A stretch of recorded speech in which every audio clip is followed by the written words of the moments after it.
अस्सलाम वालेकुम, welcome to the bouncer. और ये है ईद स्पेशल। मैं हूं आपका होस्ट शुएब जट। आप सबको ईद मुबारक। पाकिस्तान भर में ही नहीं, दुनिया भर में जहां जहां ईद उल अजहा की खुशियां मनाई जा रही हैं, उन सबको मेरी तरफ से और मेरे खास मेहमान की तरफ से, जो दुनिया क्रिकेट में बहुत इज्जत से देखे जाते हैं, जिनको हर कोई सुनना चाहता है, हर कोई देखना चाहता है, एक्शन में भी और टीवी स्क्रीन पे भी, मोहम्मद आमिर की तरफ से भी ईद मुबारक। आमिर, अगर आप अपने मेरी तरफ से सबको ईद मुबारक। और देखिए, छोटी ईद जो होती है वो ज़रा एंजॉयमेंट वाली होती है। मेरी नज़र में जो है ये जो ईद होती है, ये क्योंकि अल्लाह की राह पे आपने कुर्बानी करनी होती है। जो भी साहिब हैसियत हैं वो दिल खोल के कुर्बानी करें और एंजॉय करें। दिल खोल के कुर्बानी हो रही है। पहले हम कुर्बानी की ही बातें कर लेते हैं। अगर बचपन को रिकॉल करें आमिर, तो कैसा होता था जब बड़ी ईद आनी होती? छोटी ईद की अपनी खुशी है, रोजे रखते हैं, सवैयां मिलती हैं, ईदी मिलती है, लेकिन बड़ी ईद पे बकरे आ रहे हैं, दुम्बे आ रहे हैं, जानवर आ रहे हैं। यार बचपन में तो चाहे छोटी ईद है या बड़ी ईद है, बस ईद ही चाहिए। ये तो है। वो खाना पीना तो वो चलता ही है, वो छोटी ईद पे भी चलता है, बड़ी ईद पे भी चलता है। लेकिन हमारे लिए ये होता था कि भाई ईद ही दो, जो भी दे, 20 देना है, 30 देना है, 100 देने हैं, बस ईद ही दो, कुछ खाए पिए। क्योंकि आपको पता है ईद पे वो आते हैं जो ना कुछ गुब्बारों वाले आ जाते हैं, कुछ वो क्या कहते हैं, आइसक्रीम वाले, बस वो खानी है पूरा दिन। और उसके बाद क्रिकेट मैच, टेप बॉल, आपको पता है टेनिस बॉल चलती है ईद पे। तो फिर क्योंकि एज अगर स्कूल गोइंग बच्चे वो होते हैं कि वही दिन होते हैं कि छुट्टियां हैं, बड़ी ईद की छुट्टियां भी ज्यादा होती हैं, जरा वीक पूरा छुट्टियां होती हैं, तो वो बंदा कहता है कि चलो 1-2 दिन जरा कुर्बानी शानी खाएंगे, उसके बाद जो है 2-4 दिन क्रिकेट मैच खेलेंगे, फिर स्कूल जाना है। तो बस यही चलता है। आमिर, ईद पे 2-3 मसाइल बहुत ज्यादा होते हैं। पहले तो अच्छा जानवर तलाश करना, फिर उसके बाद अच्छा कसाई तलाश करना। तो क्या आमिर के लिए भी ये मसाइल होते हैं पहले और अब? गांव में अगर आप देखें ना तो ऐसा मसला नहीं होता।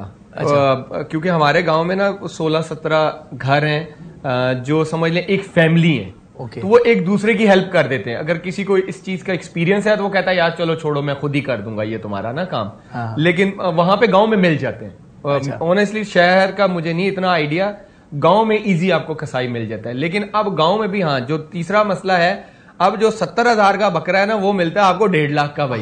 ये बड़ा मामला है। तो रेट का इश्यू है ऊपर नीचे। वो शहर में भी वैसा है और गांव में भी वैसा। अब वो कहते हैं कि भाई महंगाई बहुत हो गई है, अब इसका रेट जो है ना लाख है। अच्छा बकरा जो ना आपको लाख से ऊपर ही मिलेगा, कम नहीं मिलेगा। तो आमिर, खुद जब कह रहे हो कि एक दूसरे की हेल्प करते थे, खुद आप ज़िबा विबा करते थे बचपन में? यार मैं वो जब वो कर देते ना, क्या कहते हैं, काट के सारा उसको हिस्से करने होते ना कि इतना इधर डालना है, इतना, वो उसमें मैं हिस्सा लाजमी डालता हूँ। अच्छा, बाकी वाले में नहीं करते? और अब भी यही प्रैक्टिस है? अभी भी यही है, अभी भी। भाभी की पहले बात कर लेते हैं। उन्होंने तो गालिबन इंग्लैंड में ब्रॉट अप हुआ है। यस, वो वहीं की बोन है। तो जब यहाँ पे ईद आई और यहाँ पे गली गली मोहल्ले मोहल्ले गाय भी हैं, बैल भी हैं, ऊंट भी है, बकरे भी हैं, सब कुर्बानी के लिए, वहां ऐसी फेस्टिविटी नहीं होती। तो उनके लिए कैसा था ये सारा एक्सपीरियंस? ये मेरी बच्चियां और मेरी वाइफ इस चीज को बहुत एंजॉय करती हैं। अच्छा। उनको एक ये यूनिक सी चीज लगती है ऑनेस्टली, अगर आप देखें तो। क्योंकि मेरी वाइफ पढ़ी लिखी वहां पे, पैदा भी वहां पे हुई, लेकिन वो इस माहौल को बहुत एंजॉय करती हैं, जो आई थिंक मेरे लिए भी ब्लेसिंग है। वो कभी भी गाँव जाते हुए, बल्कि आई थिंक पहल वही करती हैं कि अच्छा, ऐसे करते हैं 2-3 दिन पहले ही चले जाते हैं। मैं कहता हूं कि मैं जितना डिले कर सकूं, क्योंकि मैं ट्रेनिंग मिस नहीं करना चाहता। तो मैं ये कहता हूं कि चलो ईद के 1 दिन पहले चले जाएंगे, फिर ईद करेंगे, ईद से अगले दिन आ जाएंगे, फिर मेरा वो जो गैप है ना वो ज्यादा नहीं आएगा। हाँ। लेकिन मेरी वाइफ की ये होती है कि यार 2-3 दिन पहले चले जाएंगे, जरा गांव के माहौल को एंजॉय करेंगे। अच्छा आमिर, आप माशाल्लाह सुपरस्टार हैं, स्टार नहीं सुपरस्टार है, अल्लाह ताला ने जो आपको इज्जत दी। आप पब्लिक प्रॉपर्टी हैं? बिल्कुल है। तो लोग ये जानना चाहते हैं कि आपकी और भाभी की लव स्टोरी कैसे बनी। वो तो आपकी, अगर मैं गलत नहीं हूं तो वो आपकी वकील थी, आपका मुकदमा लड़ते लड़ते दिल कैसे? Sorry to cut you, lawyer नहीं थी वो मेरी। ये बड़ा एक लोगों को ना अच्छा? एक गलत कॉन्सेप्ट है। लॉयर मेरी गैरेथ पियर्स थी और साजिदा मलिक थी। मेरी वाइफ का नाम नरजिस आमिर है। सो प्लीज ये तो जरा क्लियर। लॉयर हैं वैसे वो? नहीं, वो लॉ करना चाहती थी लेकिन नहीं किया उन्होंने। वो मीडिया ग्रेजुएट है और आईटी ग्रेजुएट है। मतलब बहुत जल्द वो मीडिया में भी नजर आ सकती हैं क्योंकि मीडिया ग्रेजुएट। उन्होंने मीडिया किया है, फिर उन्होंने शादी के बाद जो है वो छोड़ा। अच्छा चलिए ठीक है, मुझे बता देंगे लव स्टोरी तो सुना दें आज ईद के मौके पे। खुशियां तो बंदा ऐसी करता है ना, हो सकता है कोई तजर्बा ही हासिल करे। मैं अपनी वाइफ को 2010 में ही एक फैमिली फंक्शन था तो वहां पे गया। ऑनेस्टली हालांकि पता नहीं, ये कहते हैं ना कि अल्लाह की तरफ से ऐसी चीजें होती है। सही किसी ने कहा है कि जोड़े जो है ना वो आसमानों पे बनते हैं। हालांकि उस टाइम जो कंडीशन थी मैं शायद सोच भी नहीं सकता था, क्योंकि इतना प्रेशर और हालात ऐसे। लेकिन जब मैंने इनको देखा ना तो मैंने कहा यार यही है, फर्स्ट? हाँ, मैंने कहा ये पता नहीं, आई स्वेयर टू गॉड मुझे नहीं पता। अच्छा। कि उस टाइम ये क्या सोच आई। 2010-11 में मैंने उनको देखा है, 2016 में हमारी जाके शादी हुई, तो 5 साल आप देख लें। जब तक मेरा केस चलता रहा, मैंने कहा कि यार मैं अभी लाइफ का सबसे बड़ा डिसीजन नहीं ले सकता, क्योंकि अच्छा। शादी एक लाइफ का बहुत बड़ा फैसला होता है आपका, कि आपने सोच समझ के करना। 2014 में हमारी जो है मंगनी हुई, जो 2014 में हमारा निकाह हुआ, 2016 में जाके हमने शादी की। तो वो जो बिटवीन पीरियड था ना 2-3 साल में, मुझे क्लियर हो गया कि यही लड़की मेरी लाइफ में आएगी। क्योंकि जो इंसान आपके साथ मुश्किल वक्त में खड़ा होता है ना, तो फिर आपको वो कभी, आई डोंट थिंक सो आपको डाउट भी होना चाहिए। क्योंकि कुछ ऐसे लोग थे कि जो मेरे इतने क्लोज थे, मुझे लगता था, लेकिन उस दौरान वो ऐसे भागे जैसे कि अब पाकिस्तान में बिजली आती और जाती है ना, कि पता नहीं चलता कि क्या हुआ है, वैसा हुआ था। लेकिन ये एक ऐसी आप कह सकते हैं कि लड़की थी कि मेरे साल बिल्कुल 2011 से लेके 2015 तक वो ऐसे खड़ी रही कि जैसे मेरी लाइफ में ये टाइम है ही। ये तो आपने कंक्लूजन बता दिया ना। मैं पूछना चाह रहा हूँ लव स्टोरी कैसे बिल्ड हुआ? वो बड़ा मुश्किल है, मनाया मैंने मुश्किल है। हाँ, वो ये इन शॉर्ट टर्म के मुझे 6 महीने लगे कि उनको ये यकीन दिलाते हुए कि भाई मैं टाइम पास नहीं कर रहा। अच्छा। मैं सीधा आपकी अम्मी से बात करना चाहता हूँ। मैंने आपसे बात ही नहीं करनी, क्योंकि मुझे नहीं लगता कि आप मेरी इस सिचुएशन को समझ सकती हैं। ओके। पहले तो 6 महीने लगे कि ये भाई वाला जो वर्ड है ना, ये बंद करें। हाँ। क्योंकि मैं उस टाइम फेसबुक होता था, मैसेंजर में उनको मैसेज कर देता था, क्योंकि उनके जो कजन्स थे ना, वो फेसबुक पे मेरे फ्रेंड्स थे। Okay okay okay. तो अब मैंने फंक्शन पे तो देखा इनको, तो अब जब मैंने कहा बात भी नहीं कर सकता, क्योंकि जो कजन्स हैं ये मेरे दोस्त हैं, सारा कुछ बहुत अच्छे बच्चे हैं वो भी। हाँ।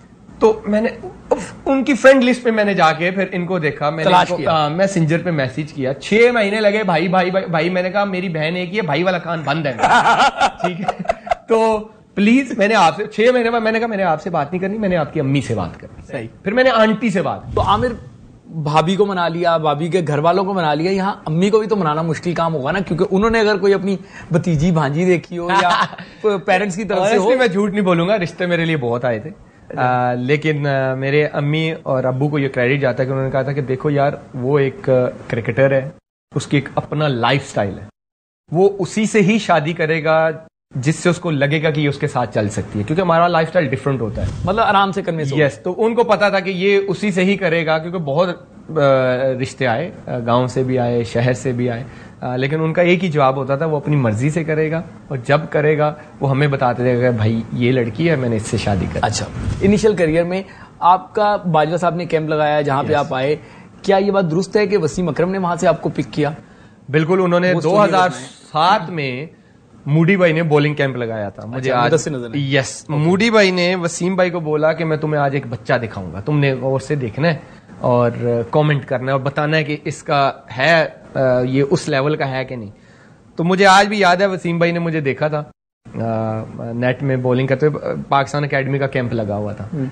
तो रात को वो एक टीवी चैनल पे बैठे, उन्होंने कहा कि मेरी नजर में अगर मेरे पास ये कंट्रोल होना, तो मैं आज ही मोहम्मद आमिर को पाकिस्तान खिला दूं। ये पहली बार देखते ही जैसे आपको पहली बार भाभी को देखते ही प्यार हो गया, वसीम भाई को आपको पहली बार प्यार हो गया। उन्होंने एक कदाफी स्टेडियम में हमारा कैंप लगा हुआ था, मुझे याद है कि आज भी उन्होंने एक टीवी चैनल पर बैठे, उन्होंने कहा कि मैंने कैंप में बच्चा देखा मोहम्मद आमिर, अगर मेरे कंट्रोल में होना तो मैं आज ही उसको पाकिस्तान खिला दूं, वो पाकिस्तान को बहुत लंबा सर्व कर सकता। तो वसीम भाई ने क्या बातें की थी उस टाइम? अगर आपसे देखिए, मुझे जब उन्होंने देखा ना, तो मूडी भाई, क्योंकि मूडी भाई भी खड़े थे, जहां पे अंपायर खड़ा था ना, मूडी भाई और वसीम भाई वहां पे खड़े थे। तो वसीम भाई कहते हैं, मूडी पा ए तैयार है, ये मुझे अभी भी डायरेक्ट तैयार, हाँ ए तैयार है। ओके। क्योंकि अल्लाह ने एक शुरू से मुझे एक ऐसी चीज दी है कि बॉलिंग परफेक्शन में, कि उन्होंने कहा कि यार इस स्टेज में वो इतना परफेक्ट है कि वो जहां पे ये चाह रहा है वहां पे ये बॉलिंग कर रहा है, तो इट मींस कि ही इज रेडी। आमिर, जब आपने डेब्यू किया, वर्ल्ड कप में ही आपका डेब्यू हो गया, मैं यूनुस खान के साथ कुछ अर्सा पहले प्रोग्राम कर रहा था, तो उन्होंने उसमें उसको रिकॉल किया था कि आप बच्चे थे, फिर वर्ल्ड कप का मैच दें ना दें, आपको टीम में ये डिस्कशन हो रही थी, फिर आपको मैच मिला। आपने यूनुस भाई का बड़ा अच्छा किया कि जिक्र किया है, उन्होंने बड़ा उनका रोल है, मैं अगर सच्ची बताऊं, क्योंकि वो लड़े थे उस टाइम कि कुछ लोग चाह रहे थे कि मैं अब बॉलर का नाम नहीं लूंगा, ये जाए, लेकिन यूनुस भाई लड़े थे कि मुझे मोहम्मद आमिर चाहिए। उन्होंने नाम डलवाया। फिर जो सबसे एक अच्छी चीज थी आई थिंक, जो मुझे बूस्टअप मिला था मेरे करियर का, हमारा और इंडिया का प्रैक्टिस मैच था ओवल में, फुल क्राउड था, बिल्कुल सब मैच लाइव आ रहा था, तो ऐसे ही लग रहा था कि ये इंटरनेशनल गेम हो रहा है, प्रैक्टिस गेम नहीं है। मैं रनअप पे गया, अब जो भी था इंडिया के अगेंस्ट मेरे लिए वो डेब्यू ही था मेरे लिए, तो पहला गेम है, पाकिस्तान की किट पहनी हुई है मेरे पास। उन्होंने देखा कि बच्चा है जो भी है, मैं जो भी प्रेशर तो था मुझे कहते बोल दो, कहते पहले 3 सांसें लो लंबी लंबी। अच्छा ऐसे करके दिखाया उन्होंने। मैंने 3 सांसें ली, मुझे कहते हैं तुमने ये समझना है कि तुम नेशनल बैंक का गेम खेल रहे हो। अच्छा, बस डोमेस्टिक मैच खेल रहे हो, भूल जाओ कि आगे कौन खड़ा है या पाकिस्तान इंडिया का मैच हो रहा है, शाबाश बॉल करो। वो बात थी कि कप्तान मेरे दिमाग में ये डाल रहा है, तो और एक प्लेयर को क्या चाहिए होता है, मैं सब कुछ भूल गया था। अच्छा, और उस मैच में मैंने बहुत अच्छी बॉलिंग की थी, फिर मैं पूरा टूर्नामेंट खेला था। तो वो आज भी उनके वर्ड्स ना मेरे दिमाग में बैठते हैं कि जब भी प्रेशर में हो ना, तो यही सोचो कि भाई वहां भी मैं कर सकता हूं तो यहां भी मैं कर सकता हूं, क्योंकि डोमेस्टिक में मैं करके गया हुआ था। उनके कहने का मतलब ये था कि वहां से तुम करके आए हो, वो वाला कॉन्फिडेंस समझो कि यहीं पे नेशनल बैंक का ही मैच हो रहा है, वही वाली बॉलिंग करो।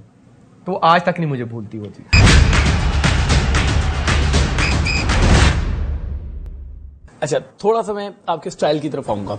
आमिर, जब आप आए लाइमलाइट में भी आ गए, तो आपके बाल तेरे नाम के सलमान खान की तरह है। और अब आप जो है वो गजनी के आमिर खान की बनते जा रही है।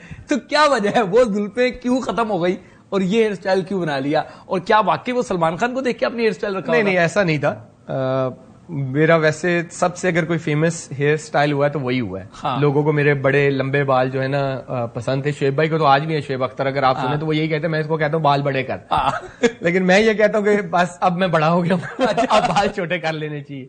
और वो एक एरा था उस टाइम, बड़े बालों का जो है वो स्टाइल होता था। ये तो स्टाइल वो थोड़ा जाके बाद में आया है। अच्छा, तो उस टाइम ये स्टाइल था, तो और सारे यही कहते थे, मेरे फैंस भी यही कहते थे अच्छे लगते हैं, तो मैं रखता था। फिर एक फास्ट बॉलर भागते हुए अच्छा भी लगता है, जरा बाल भी उड़ रहे हो साथ, तो वो एक इसलिए था। अब जो है आई थिंक मैं उस एरा से अब थोड़ा बड़ा हो गया हूँ। तो शुएब अख्तर भी बहुत बड़े हो गए, अब उनके छोटे करने शुएब भाई ने आई थिंक हमेशा ही अपना हेयर स्टाइल बहुत अरसे से यही वाला है उनका, तो उनको ये पसंद है। आई थिंक उनको लंबे बाल ही पसंद है। अब अगला मेरा जो सवाल है उसका संभल के जवाब ना देना, बस सही जवाब देना। वैसे आप सही देते हो। अच्छा, 2019 का वर्ल्ड कप आपकी परफॉर्मेंस सबके सामने है कि बड़ी अच्छी रही, लेकिन पाकिस्तान आगे नहीं जा सका। क्या समझते हैं, कप्तानी अच्छी नहीं हुई, कोचिंग अच्छी नहीं हुई, या टीम के अंदर कुछ मामला ऐसे चल रहे थे कि हमारी टीम आगे नहीं बढ़ सकी? और आपके उसमें बॉलिंग स्टैट्स बहुत अच्छे थे 2019 में। हमारी टीम नंबर 1, हमारी टीम रन रेट पे बाहर हुई थी, टॉप 4 में थी, बिल्कुल ऐसा, विच इज गुड। हमें सिर्फ एक ही मैच हर्ट किया था, वो था पहला मैच, ओके, वेस्ट इंडीज वाला। वो मैच हमें पूरा टूर्नामेंट कॉस्ट किया। ओके, रन रेट हमारी बहुत नीचे चली गई थी। ओके, अदरवाइज वो आई थिंक उसका एक इम्पैक्ट ये भी हो सकता है क्योंकि पहला गेम था और हम इंग्लैंड से सीरीज बहुत बुरी तरह हार के आए हुए थे। एक माइंडसेट था, प्रेशर था।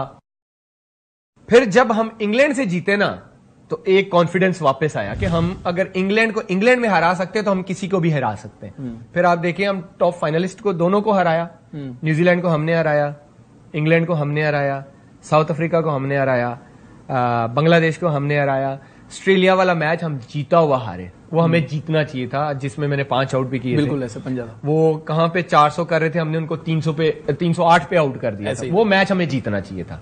अगर वो हम मैच जीते होते तो शायद हम सेमीफाइनल खेल रहे होते। और मैं ऑनेस्टली बता रहा हूं, हमें वो फीलिंग्स आना शुरू हो गई थी। जो मोमेंटम हमारा चैंपियन ट्रॉफी वाला बना था ना, वही बन गया हुआ था। ओके। और ये अगर आप बेन स्टोक की बुक में देखें तो उसने कहा था कि वर्ल्ड कप की सबसे मुश्किल टीम पाकिस्तान लग रही थी, कि ये बीट नहीं होगी अब किसी से। अगर आप उसकी बुक में देखें, उसने इंटरव्यू दिया था। 2019 के वर्ल्ड कप के बाद फिर सरफराज को हटाना क्या दुरुस्त फैसला था? एक वो कप्तान जिसने चैंपियंस ट्रॉफी भी आपको जितवाई, T20 की नंबर 1 टीम बनवा दिया। 2019 में आप खुद कह रहे हैं कि हमने बहुत अच्छा खेल लिया था, लेकिन अनफॉर्चुनेट हम बाहर हो गए। 2 फैसले गलत थे उस टाइम। मैंने अपने आपसे बात की थी कि पाकिस्तान टीम का ना डार्क डे होगा, जब मिकी गया था आते ही और सैफी भाई को हटाया था। वो तो कोरोना आ गया था ना बीच में, वरना तो 2021 के वर्ल्ड कप तो एक साथ थे। वो 2 साल तो इसीलिए जाया हुए। वो आई थिंक एक माइंडसेट बन चुका हुआ था कि जी बस इन दोनों को हटाना ही हटाना है। वो एक बना हुआ था। वो अब लंबी स्टोरी चली जाएगी, जिसकी वजह से कि मेरे टेस्ट क्रिकेट को भी बड़ा गलत इम्पैक्ट दिया गया। हालांकि मैंने मिकी को, सैफी भाई को, सबको अपना डिसीजन, वसीम खान थे उस टाइम, उनको सब बता दिया था मेरे साथ क्या इश्यूज आ रहे हैं, मेरी इंजरीज इश्यूज आते जा रहे हैं, मेरी ट्रीटमेंट आप देख लें, मैं टॉप ऑफ द लिस्ट था पिछले एक साल में कि जिसकी सबसे ज्यादा ट्रीटमेंट हुई, और उन्होंने मेरे फैसले को अंडरस्टैंड किया था कि मेरा अगला जो 3 वर्ल्ड कप है, मेरा फोकस हुआ कि मैं पाकिस्तान को रिप्रेजेंट करूं। उस टाइम यही था कि मिक्की ही कप्तान, वो कोच है, सैफी भाई कप्तान होंगे, क्योंकि 21 तक के 20 तक मिक्की को अनाउंस कर दिया गया था कि आप ही कोच हो, कप्तान भी यही है T20, क्योंकि 2 साल से टीम नंबर 1 रही है यार T20 की। तो आप वनडे, और हम वनडे जीत के आए हुए श्रीलंका से, और T20 सीरीज हम हारे हैं, और आपने कप्तान को कहा कि थैंक यू वेरी मच, क्योंकि एक माइंडसेट बना होता कहीं मौका मिले और हम थैंक यू वेरी मच कह दें। वो 2 जो फैसले थे उस टाइम के, आई थिंक वो सबसे गलत फैसले थे। वर्ल्ड कप साल है ये, एशिया कप भी है, हमारा बॉलिंग लाइन, अगर आप पूरी दुनिया के बॉलिंग अटैक को देखते हैं, उसको कंपेयर करते हैं, क्योंकि चॉकआउट हो गए हैं, बेशक अनाउंस नहीं हुआ, लेकिन पता है कि ये 4-5 लड़के आपके हैं, उसमें नसीम ले लें, हारिस ले लें, शाहीन ले लें, तो आप समझते हैं कि हमारा बॉलिंग अटैक, फास्ट बॉलिंग की बात करूं, इतना मजबूत है जो इंडिया में मुश्किल डाल देगा, या श्रीलंका में एशिया कप में मुश्किल डाल देगा? देखिए, अगर आप रिसेंटली इनका देखें, स्टैट्स देखें, तो 10 ओवर की क्रिकेट की बात कर रहा हूं, 4 नसीम इनमें, मैं पहले भी कह चुका हूं, वो बेस्ट जा रहा है। वनडे की उसकी परफॉर्मेंस आप देख लें, क्योंकि मैं इसलिए कहता हूं कि वो नया बॉल भी उतना ही अच्छा कर रहा है, मिडल में भी आप देखें आके उतना ही प्रेशर बिल्ड कर रहा है, एंड पे भी वो अच्छी बॉलिंग कर रहा है और विकेटें लेके दे रहा है। नसीम को तो आप साइड पे कर दें। क्वेश्चन मार्क है शाहीन और हारिस पे। शाहीन का उस तरह बॉल स्विंग नहीं हो रहा, एवरीबडी नोस, उसकी वो जिप नहीं है इस टाइम, शायद इंजरी के बाद आया, रिदम पकड़े या कॉन्फिडेंस आए, वो आई डोंट नो, वो उसका अपना माइंडसेट है, उसको बेहतर पता होगा। हारिस को भी थोड़ा सा जो है अपने आप को आई थिंक लेके आना पड़ेगा उस लेवल पे। बिल्कुल एंड पे आपको अगर आप देखें, डेथ पे ही जाके विकेट लेनी है। वनडे मैच बनता है मिडल ओवर्स में, पहला 10 ओवर के जो पावर प्ले है और जो मिडल्स के ओवर है, वो आपको मैच जितवाते हैं। ये T20 नहीं है कि सर्कल अच्छा करेगा और डेथ अच्छा करेगा तो मैच जीत जाएंगे, नो। वनडे क्रिकेट आपके पहले 10 ओवर और मिडल में पूरा सिनारियो सेट करते हैं। और इंडिया में आप ये करेंगे कि हम 300 करेंगे और 300 डिफेंड कर लेंगे, it's not a easy job India में, स्पेशली अनलेस के टर्निंग स्लो विकेट्स हैं, वो डिपेंड करता है कि विकेटें बनेंगी कैसे। वरना आपको पता है कि इंडिया में अच्छी ट्रू विकेटें होती हैं, शॉर्ट बाउंड्रीज हैं, 300 तो ऐसे होता है ना चीज। तो डिपेंड करेगा विकेटें कैसी बनती है। अगर तो स्लो ट्रैक बने तो फिर पाकिस्तान को ऑनेस्टली फेवर होगी, क्योंकि दुबई में पाकिस्तान क्यों अच्छा खेलता है, क्योंकि वो जो विकेटें हैं पाकिस्तान को सूट करती हैं। अब ये देखना पड़ेगा कि इंडिया में विकेटें कैसे बनती है। अगर तो विकेटें बनी कि एवरेज स्कोर ही 300 प्लस है, तो फिर आपकी बॉलिंग को जो है ना, वो क्या कहते हैं ना, लेसिस जो है ना जरा टाइट करने पड़ेंगे, परफॉर्म करना पड़ेगा। एक वो मोहम्मद आमिर था जो 140-45 ऐसे ही कर देता था, ऐसे ही कर देता था, जो भी आपने बात की। फिर आपकी स्पीड में कमी आई, अब दोबारा आप रिदम पकड़ रहे हैं। यही मामला हमारे इस टाइम पाकिस्तान के प्राइम बॉलर शाहीन शाह अफरीदी के साथ है।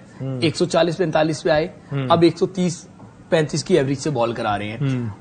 शुरू में नए बॉल से विकेट ले रहे थे, अब नए बॉल में उनको जरा मुश्किल हो रही है। तो क्या मसला क्या है, क्योंकि आप खुद इस फेज से गुजरे हैं, तो आप बता सकते हैं।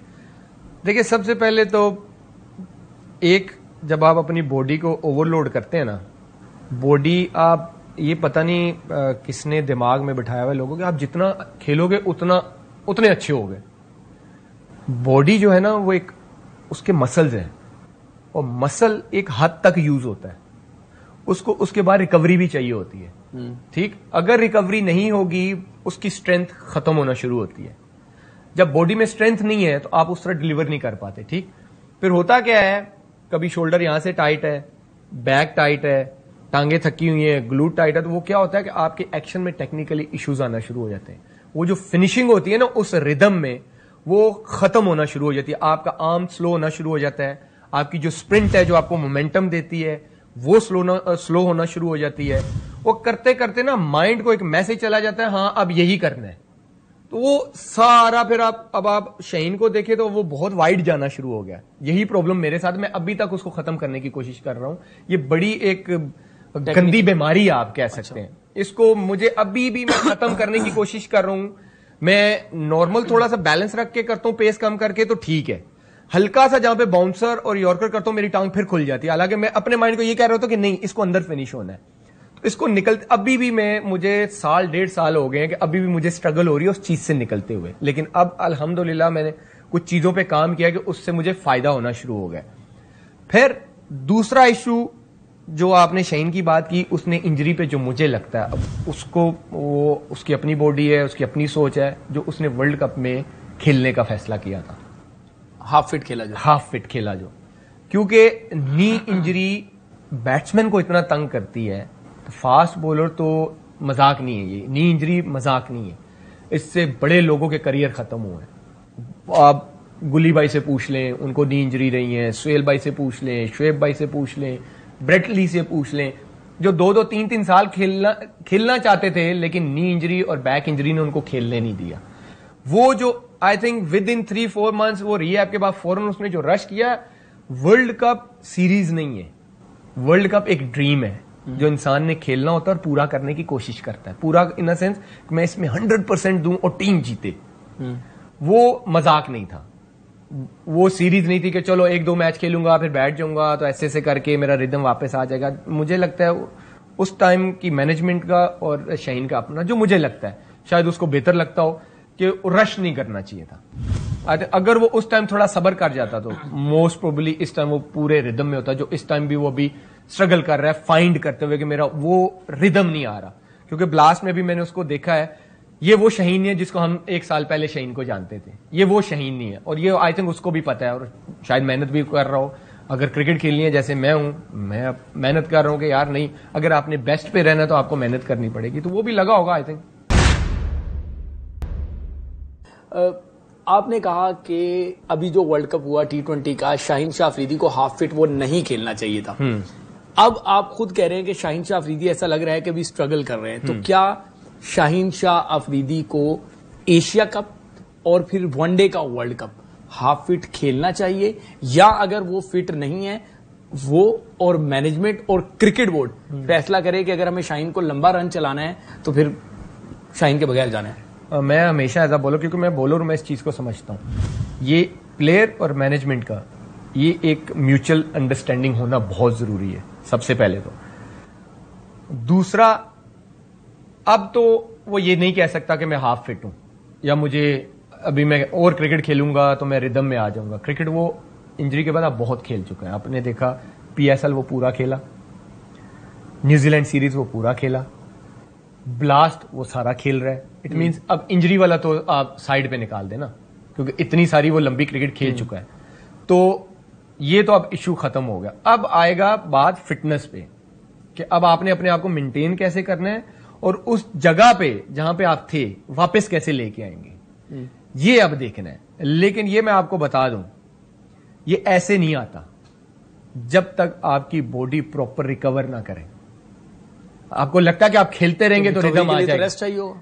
यस, मुझे जो लगता है PSL और न्यूजीलैंड के सीरीज के बाद शाहीन को ब्लास्ट वगैरह नहीं खेलना चाहिए। अब तो खेल लिया ना, अब 100 भी है, आगे फिर एशिया कप है, फिर श्रीलंका की टेस्ट सीरीज में भी नाम आ गया है। अब बर्डन बढ़ता जाएगा। श्रीलंका की टेस्ट ये सीरीज, जो टाइम था ना न्यूजीलैंड सीरीज के बाद, इसको मुझे लगता है शाहीन बहुत अच्छी तरह कैश कर सकता था। श्रीलंका की टेस्ट सीरीज में उनको रखना सही फैसला?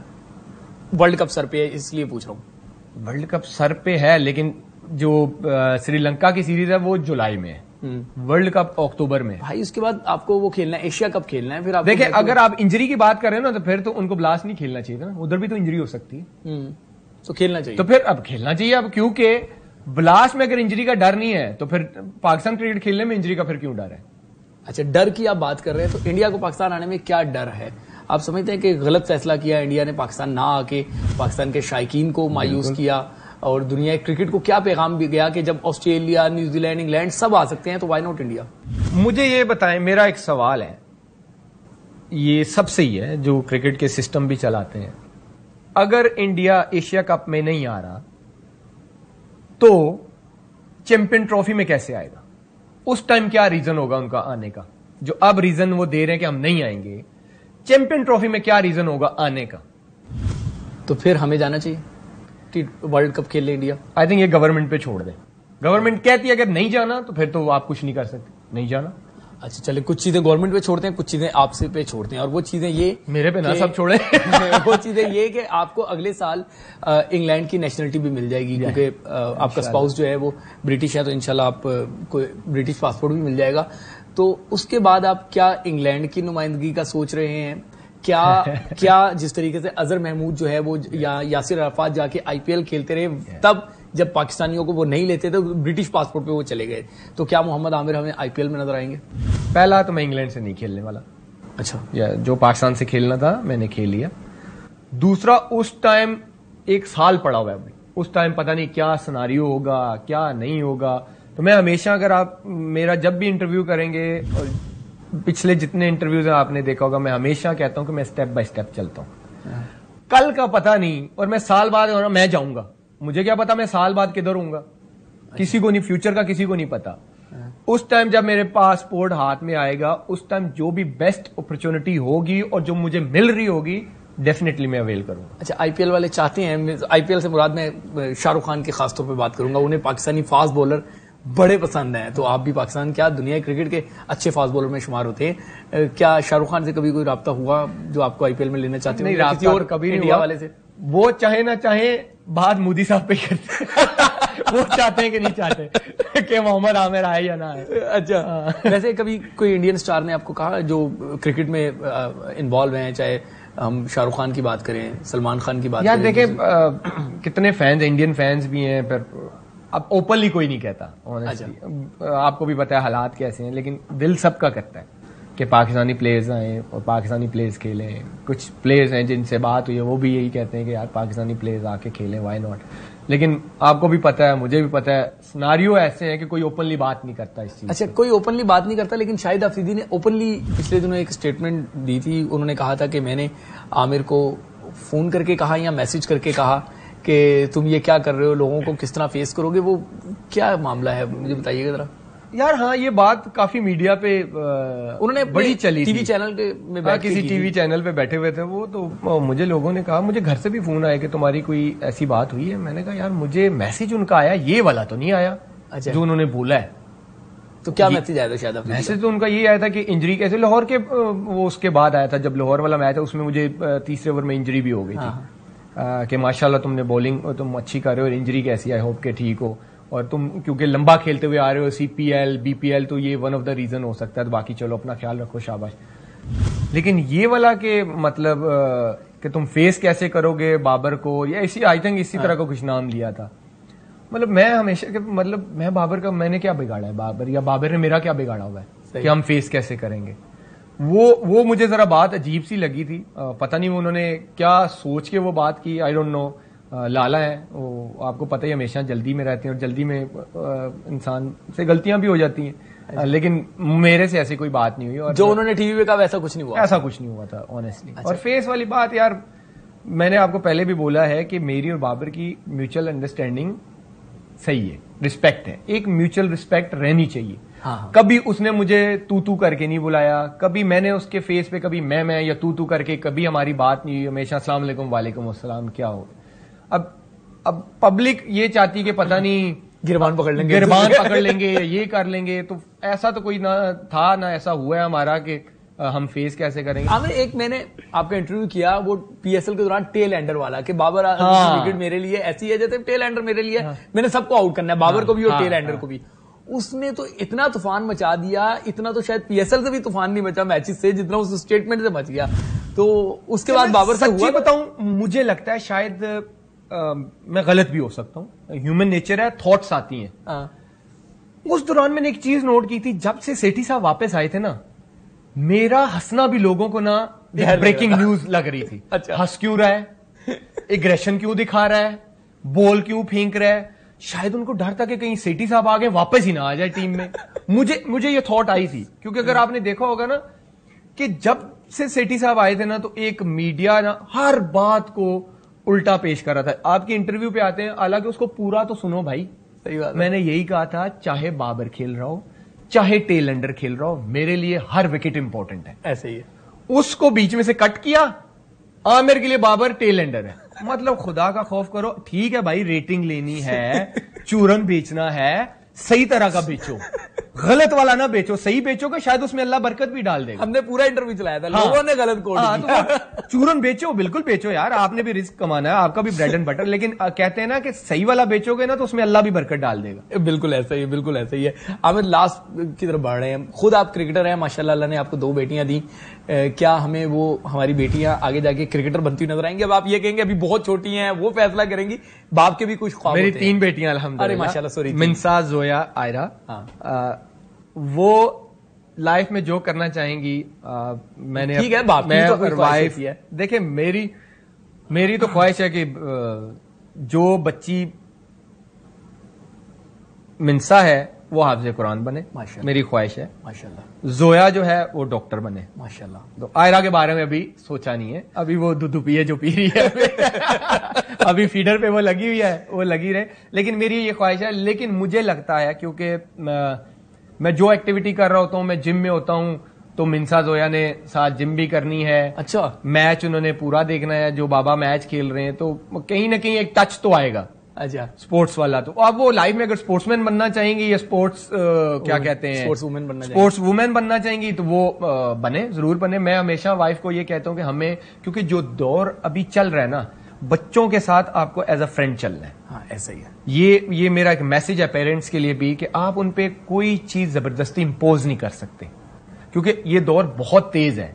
आमिर, ये बहुत अच्छी आपने नसीहत दी। पाकिस्तान एशिया कप जीत सकता है? जीत सकता है, बिल्कुल जीत सकता है, और डिपेंड करता है आपकी बॉलिंग कैसा परफॉर्म करती है। ठीक है, वर्ल्ड कप की अगर हम बात कर लें, इंडिया में वर्ल्ड कप होना है, वहां पे आप पहले फाइनल 4 टीमें और फिर पाकिस्तान के चांसेस, कंपोजिशन ऑलमोस्ट वही है। इंडिया विदाउट अ डाउट, क्योंकि वो कंडीशंस उनको बहुत ही सूट करती हैं। इंग्लैंड मुझे लगता है हॉट फेवरेट होगी। इंडिया हो गई, इंग्लैंड हो गई। न्यूजीलैंड को हम हमेशा अंडर द टेबल ही रखते हैं, लेकिन बड़े इवेंट्स में हमेशा वो टॉप 4 में आती है। और ऑस्ट्रेलिया या पाकिस्तान, वैसे तो इंडिया, न्यूजीलैंड, इंग्लैंड, ये तो है। इन दोनों में से जो मुझे लगता है ऑस्ट्रेलिया या पाकिस्तान हो सकते हैं, इन दोनों में से एक होगा। या वाली बात क्यों कर रहे हैं आप? क्योंकि पाकिस्तान थोड़ा लेट स्टार्टर, अगर आपने देखा हो ना कि जब भी बड़ा इवेंट आता है हम थोड़ा स्लो स्टार्ट करते हैं। लेकिन 2019 वाला फॉर्मेट ही होगा इस वर्ल्ड कप का। लेकिन कंडीशंस डिफरेंट है। ओके। ये जो कंडीशंस है, ये पाकिस्तान को बनिस्बत इंग्लैंड के फेवरेबल है। अगर हमारी बॉलिंग कर गई परफॉर्म, मैं आपको बता रहा हूं, क्योंकि हमारे पास बैट्समैन ऐसे हैं जो 300 सवा 300 कर सकते हैं। ओके। लेकिन आपकी बॉलिंग का बहुत अहम रोल होगा, इसलिए मैं कह रहा हूं कि पाकिस्तान के भी चांसेस हैं। आमिर, आखिर में ये बता दीजिएगा, क्योंकि आपने वर्ल्ड कप T20 के भी खेले में, वनडे के भी खेले में, चैंपियंस ट्रॉफी भी खेली हुई है, और विनिंग दो आपके पास टाइटल है, चैंपियंस ट्रॉफी और T20 world cup. World cup जीतने के लिए क्या कप्तान का दिलेर होना बहुत जरूरी है? और क्या ये जो अब वनडे वर्ल्ड कप होगा, वो दिलेर कप्तान जीतेगा या बड़ी टीम जीतेगी? और बाबर आजम को क्या मशवरा देंगे वर्ल्ड कप जीतने के लिए? सबसे पहले तो लीडर का ब्रेव होना most important thing in the team, क्योंकि जब आप लीड फ्रॉम द फ्रंट करेंगे तो टीम उसको फॉलो करती है। ठीक, आपकी बॉडी लैंग्वेज क्या है, आपके जो डिसीजन मेकिंग विल पावर है वो क्या है। जब कप्तान लड़कों पे अपना ट्रस्ट पूरी तरह शो करता है ना, इसकी मैं सैफी भाई को क्यों कहता हूं कि वो अच्छे कप्तान थे। अगर मिक्की और सैफी भाई की टीम देखें ना, तो उन 2-3 सालों में जितने 20-25 लड़के थे, इन सर्कल में ही लड़के रोटेट हुए। इससे बाहर कोई 35 डेब्यू नहीं हुए 6 महीने में, जो आपको भी पता है। पिछले करके के 6 महीनों में कोई 25 डेब्यू हो गए थे। ऐसा ही है। वो 3 सालों में वही 25 लड़के थे, उन्हीं के साथ वो स्टिक रहे।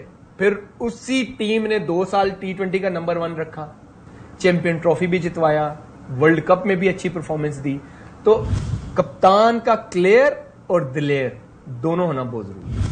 आमिर, ईद का शो था, 2 कुछ शरारतें अगर आप ईद की बता दें, जो टीम के साथ आपकी ईदें गुजरी हो, वहां पर कोई शरारत आपके सामने हुई हो या आपने की? यार मैं सच्ची बताऊं, मैं ऐसा हूं, मैं थोड़ा सा ना रिजर्व रहता हूं। मैं ईदें हमारी बहुत हुई हैं क्रिकेट टीम के साथ। कलेजी, कड़ाइयां, क्या क्या चलेंगी और क्या क्या चलनी चाहिए? देखिए, मुझे जो पसंद है ना, वो है बोल्ड, जो है ना गोश्त ग्रिल्ड, वो पसंद है। कड़ाइयों से मैं अवॉइड करता हूं। नहीं, ये आप रिफाइन आमिर की बात कर रहे हैं। हाँ। हम उस पेंडू आमिर की बात कर रहे हैं जो ओते होते गोश्त ओते मटन कढ़ाई दा सालन पा के तो मजा लेके खाओ। पहले ऐसा होता था, पहले हम कढ़ाई वढ़ाइयां फोड़ते थे। खाओ, नान खाओ, पुलाव खाओ, जो मर्जी है खाओ। और अब इस फिट आमिर के लिए अब ग्रिल्ड खाना। अच्छा, ग्रिल्ड मटन मेरा ग्रिल्ड होता है, चिकन मेरा ग्रिल्ड होता है, सैलड मेरा अच्छा बनता है। ब्लेस्ड टू माय वाइफ कि अल्लाह उसको लंबी जिंदगी दे, खुश रखे।